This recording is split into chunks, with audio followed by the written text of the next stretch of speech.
শেখ হাসিনাকে ফেরাতে 14 জন মানুষ, 14 জনের একটা টিম কাজ করছে, সেটি সত্য? সেই ঘটনা যদি সত্য হয়, তাহলে শেখ হাসিনা ফেরার ব্যাপার নিয়ে যা আলোচনা চারিদিকে চলছে, এমনকি গতকালের ভিডিওতে আমরা বলেছিলাম, সেটি কি সত্য হতে চলেছে? আল জাজিরার আলোচিত সমালোচিত সাংবাদিক জুলকার নাইন তার করা গত 5 দিন আগের একটা ফেসবুক পোস্ট এর সময় এসে 5 দিন পরে বেশ আলোচনা তৈরি করেছে। সেখানে তিনি বর্তমান উপদেষ্টা সরকারের ভিতরেও উপদেষ্টা পরিষদেও শেখ হাসিনার এজেন্ট রয়েছে এমনটা বলার চেষ্টা করেছেন। সেনাবাহিনীর মধ্যে শেখ হাসিনার এজেন্ট কাজ করছে, সেনাবাহিনীকে অস্থির করার চেষ্টা করছে, সেই কথা বলার চেষ্টা করেছেন। সচিব, আমলা, পুলিশ সব জায়গাতে শেখ হাসিনার এজেন্টরা কাজ করছে এমন কথা বলার তিনি চেষ্টা করেছেন। সবচেয়ে ভয়াবহ কথা, বর্তমান সরকারের জন্য সেটা ভয়াবহ ব্যাপার, সেটা হচ্ছে জুলকার নাইন বলার চেষ্টা করেছেন যে বর্তমান উপদেষ্টা পরিষদে শেখ হাসিনার অনেক জন রয়েছে যারা চেষ্টা করছে শেখ হাসিনাকে কিভাবে ফেরানো যায়। জুলকার নাইন যা লিখেছেন, চলুন একটু সেটা দেখে নেওয়া যায়। তিনি লিখেছেন, অন্তর্বর্তীকালীন সরকারের কেন্দ্রস্থলে অবস্থিত কতিপয় উপদেষ্টা যারা অত্যন্ত দূরভিসন্ধিমূলক উদ্দেশ্য নিয়ে সরকারে প্রবেশ করেছে, তারা কিছুতেই সাধারণ নির্বাচনের মাধ্যমে দেশে একটি রাজনৈতিক সরকার যেন ক্ষমতায় আসতে না পারে সেই লক্ষ্যে কাজ করে চলেছে। এই চক্র বাংলাদেশ সেনাবাহিনীর ভিতরে অস্থিরতা সৃষ্টি করছে। সরকারের বাইরে থাকা এই চক্রের কয়েকজন অনুঘটকের নাম আমি আগেও বেশ কয়েকবার উল্লেখ করেছি। যদি অনতি বিলম্বে এদের বিষয়ে যথাযথ ব্যবস্থা গ্রহণ না করা হয়, তাহলে বাংলাদেশের সার্বভৌমত্ব হুমকির সম্মুখীন হবে। এই চক্রের সদস্যরা প্রধান উপদেষ্টাকে নেতিবাচকভাবে প্রভাবিত করছেন। যথাসময়ে নির্বাচন অনুষ্ঠিত না হলে ডক্টর ইউনূসও সম্ভবত তার পদটি ত্যাগ করবেন, আর সেই সুযোগে তার পদটি বাগিয়ে নিতে সচেষ্ট রয়েছে এই চক্র।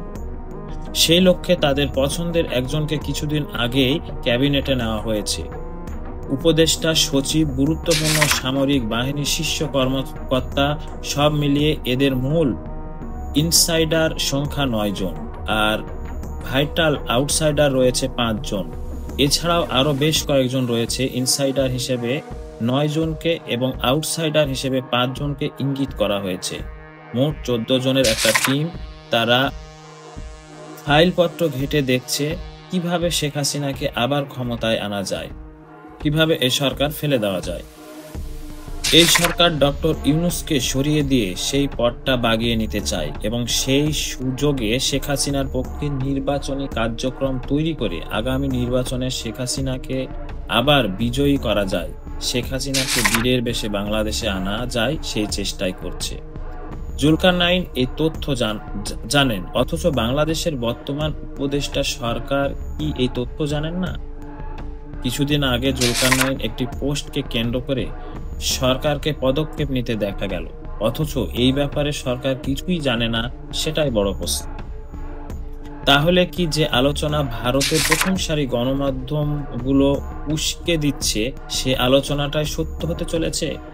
প্রথম সারির গণমাধ্যমগুলো নিয়মিত বলছে শেখ হাসিনা বীরের বেশে ফিরছেন এবং প্রধানমন্ত্রী হিসেবেই ফিরছেন।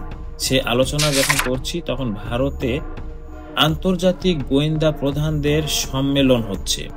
তুলসী গাবার্ড ভারতে আসবেন, একথা আমরা আগেই জেনেছিলাম। অবশেষে তিনি এসেছেন। থাইল্যান্ড সফর শেষে ভারতে এসেছেন তুলসী গাবার্ড। তার সঙ্গে কানাডা, যুক্তরাজ্য, অস্ট্রেলিয়া সহ 20টি দেশের গোয়েন্দা প্রধান এসেছেন। সেখানে তাদের সম্মেলন হবে। এরপর তুলসী গাবার্ড ভারতীয় বিভিন্ন স্টেক হোল্ডারদের সঙ্গে মিটিং করবেন, যেখানে বাংলাদেশ ও পাকিস্তান সম্পর্কে গুরুত্বপূর্ণ আলোচনা হবে। বাংলাদেশ সরকার নিয়ে ডোনাল্ড ট্রাম্পের যে ভাবনা, সেই ভাবনার একটি কপি তুলসী গাবার্ড ভারত সরকারের কাছে পৌঁছে দেবেন। নরেন্দ্র মোদীর সঙ্গে যদি তুলসী গাবার্ডের আলোচনায় বাংলাদেশ প্রসঙ্গ স্থান পায়, তাহলে সেটি কোন পর্যায়ে যাবে, সেটাও চারিদিকে আলোচনার বিষয়।